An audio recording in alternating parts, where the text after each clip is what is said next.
Hello. Welcome back, guys. So in this video, we'll be talking about beliefs.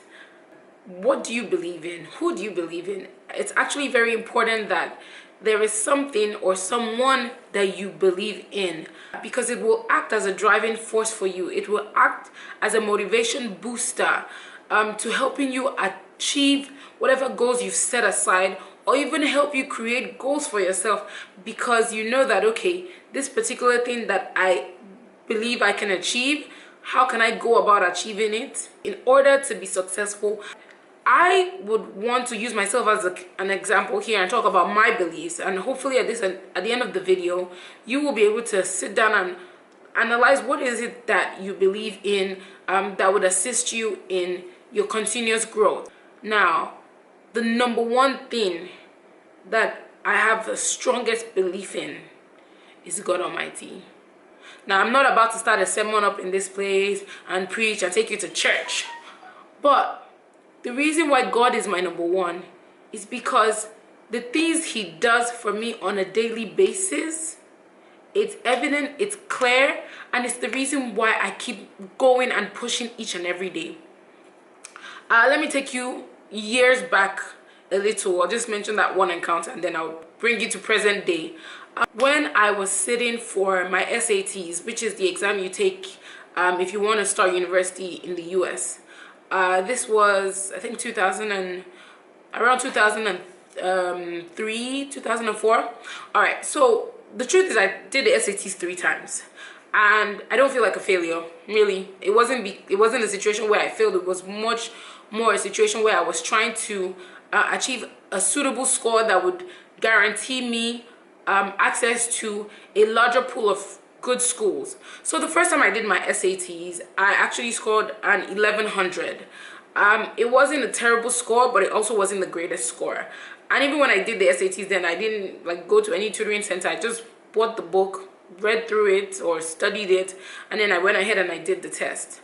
Then I did a second time to see if I could get a better result. So now the third time I did this exam, what really fascinated me the most about the third time, and anytime I tell people about this particular time, I always owe it to God. And still today, as far as I'm concerned, it was God that took control of that exam, really, because I got a 1300. Why does that fascinate me? Because every time I did the practice test, I wasn't making it to 1300. Even the test that I had done before, and I'm redoing it, I'm like borderline 12 something, maybe I get to 13, but this is even tests that I have done before, so it's almost like I need to remember some of the answers I had chosen and remember the corrections that I did so that I know the correct answer to get like 100% score. But even as that, I still found it difficult to attain a high score. So in my head, I just thought, at most I'll probably get a 12 something, if I can, be consistent and be steady and calm, this is what I will do. But as God will have it, He gave me a 1300. And when I got that result, I was like, this is me. I didn't think I had this in me. But God somehow took control, because He's like, at this point, I want you to have such a good score so that you know you are good at what you're trying to do and you can achieve more. So that was, I wouldn't say that was the first instant that God was working in my life, but that was one of the moments where I can say that this one was not me, this one was God. And because I believe that He will continue to do things for me, He always continued to do things for me. If you know how many near-death experiences I've had, even this month, September, I almost had a major accident. And at the end of it, I'm like, it was God that pulled me through that, because there was no way. I'm minding my own business in my lane. Another car is trying to, well, we know how Nigerian roads can be and how you can be doing your own thing and then all of a sudden something happens. And that was the experience I was having. And as soon as I escaped it, it was all God. I'm like, God, thank you. Because really, what would have been the story? How would it have ended? Thank you, God, thank you, God, thank you, God. And that let me also know that I have a destiny greater than this. Whatever this is, I have a destiny greater than this. God has a plan for me, and I have to keep pursuing it. Now, the highlight of all the fantastic things that God does in my life is when he gave me a beautiful boy. Now, my baby's going to be 1 soon. In fact, he's 1 already. But the highlight part is not the fact that I have a child. The highlight part is before my child and before I got married, one of my favorite movies is The Night at the Museum. One that has to do with the things in the museum coming to life.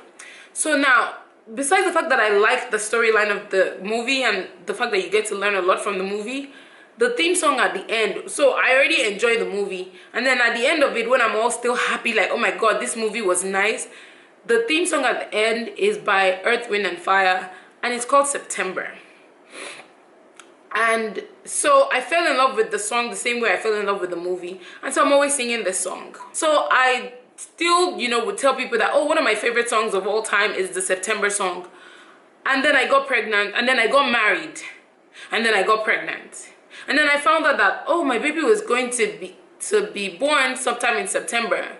And so I'm making preparations for my baby being born in September, but it's not even really dawning on me that, oh, remember one of your favorite songs is September.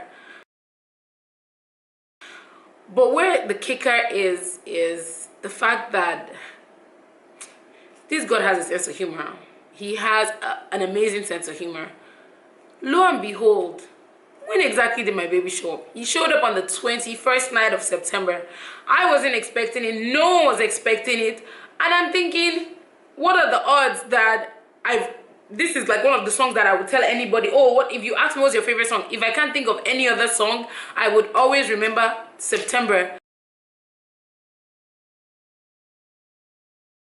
What I'm basically trying to get across to you is believe in something. I believe in God, and God is my driving force because I believe in him. I also believe in the fact that I can do all things through Christ that strengthens me. So it still goes back to God. So by the time I want to put my hands in anything, I think about this God as my driving force, that I know he has great plans for me, and for that reason, this is why I need to push this way or push in this direction, or not sit still and sit calm and wait for something to fall on my lap. Because I have that belief. So it's important you have a belief. Believe in something. If it's God you also believe in him 100% for real. If you need convincing, look around you the things he's done for you. If you can't find those things, you are alive today watching this video. That is something he's done for you. Not everyone gets the opportunity to see today, but you've gotten that opportunity. And if you don't want to take it into so much of a religious spectrum, there are people around you can believe in. Your parents, your siblings, your children, your aunties and uncles, your friends, mentors. Believe in something. Believe in your strength. Believe in yourself. Let that be your driving force. It's important that you believe in something. So what is it that you believe in? Realize what you believe in, and I tell you and I guarantee you, the world will become such an easy place to live in. Just believe in something. See you next time. Thank you so much for tuning in again. And don't forget to share this video, leave us a message, please. You can also put a comment about what you would like me to discuss. Alright then, see you later. Bye.